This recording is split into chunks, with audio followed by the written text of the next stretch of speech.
Hello everybody and welcome back. My name is Kari and today I am doing my June wrap-up. I managed to read, I think, 6 books in June, which, given how busy it was, I'm not mad about. At the beginning of June, I was in Disney until the 4th, and so I did get a fair bit of reading done on the plane. And then I met up with friends the weekend after that. I was in Chicago to see Hamilton the weekend after that. The weekend after that, I had a quinceañera, and I also went out to the cities to see Percy, or more specifically to see The Lightning Thief, which is the Percy Jackson musical, and amazing, by the way, if you get a chance. And then it's this weekend, which is now, and as it turns out, this weekend is also busy. I'm fitting this in between running around cleaning and errands and getting everything put away, which that's gonna be a mess. Enough said. So, I managed to read 5 or 6 books. I'm fairly happy with that, and I don't know why Goodreads is not putting Red Rising on my challenges, so I have to figure that out in a minute. But I did read it this month, and Goodreads has it that way, just whatever. Technology. Enough ranting, let's get into the books I did read. We will start off with Red Rising by Pierce Brown. I read both Red Rising and Golden Sun by him because of the read-along hosted by Pierre Ford to prepare for the 5th one, which is coming out at the end of July. So we're reading the 3rd and the 4th books during the month of July. These are a science fiction series about a very hierarchical society that has spread throughout the universe, and Darrow, our main character, has determined that he is done with this hierarchy system. It's dumb and he'll do what he has to fix it. We follow him and a whole cast of characters throughout all of the books. I gave this one, Red Rising, a 3. I gave Golden Sun a 3.5.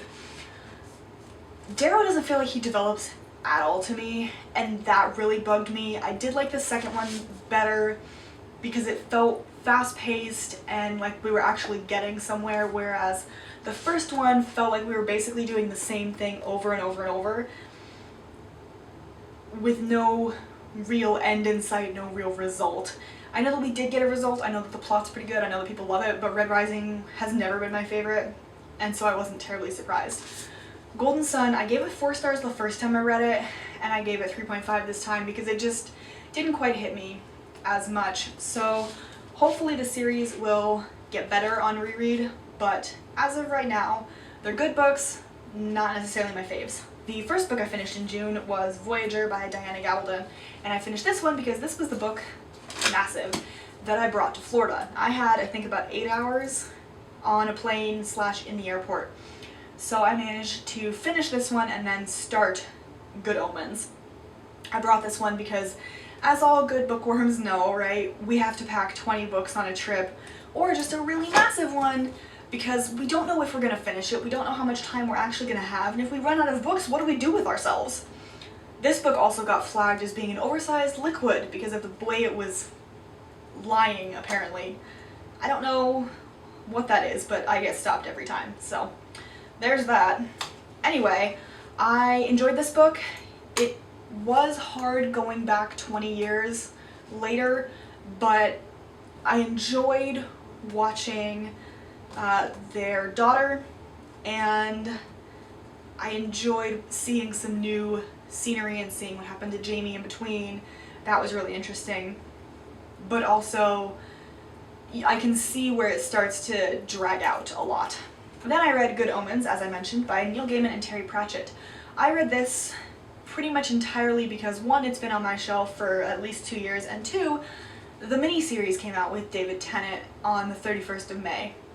I didn't get it read before the 31st of May, obviously, but I read it within about 3 days of getting back from Disney, so I was able to watch the show, which I think does a pretty good job. It changed a couple of things that really bothered me, not the point, but the book, I can see that it's not for everybody. I know Emily Fox isn't a huge fan of it. I know my friend Chelsea and her boyfriend are kind of about it, and I get that.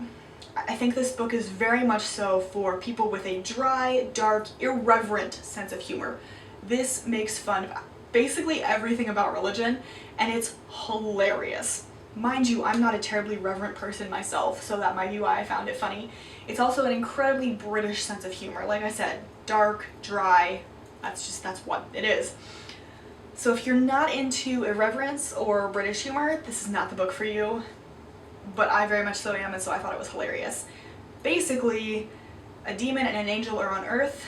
They are supposed to train the Antichrist and bring him up to be the Antichrist and start this war, and instead they lose him. So they have to deal with that. And the book takes place essentially over the course of about 5 days. It's very fast-paced, it's funny, and I love the characters. And then the last book I read was The Winter of the Witch by Katherine Arden. Love the cover, first of all. This is the third in her Winter Night Chronicles, and we follow our main character, Vasya, who has to sort of find the line between Russian Orthodoxy and the old beliefs, which are the Chyerti, C-H-Y-E-R-T-I, and the household demons, etc. Love the atmosphere. That is the one thing that Katherine Arden does flawlessly. I mean, don't get me wrong, she does the rest of it very well too. I did have one really sort of large hitch, and if you don't want to hear spoilers, now, Vasya and the Winter King demon have sort of been flirting for a while, but she keeps saying that she's not going to be in love with him. She's not in love with him, she's not going to have sex with him, all that kind of crap. And then all of a sudden in this one, she goes and has sex with him and they're in love, and I don't really get it. Back. So, I really liked this book. I love the development of the relationships, although the spoiler.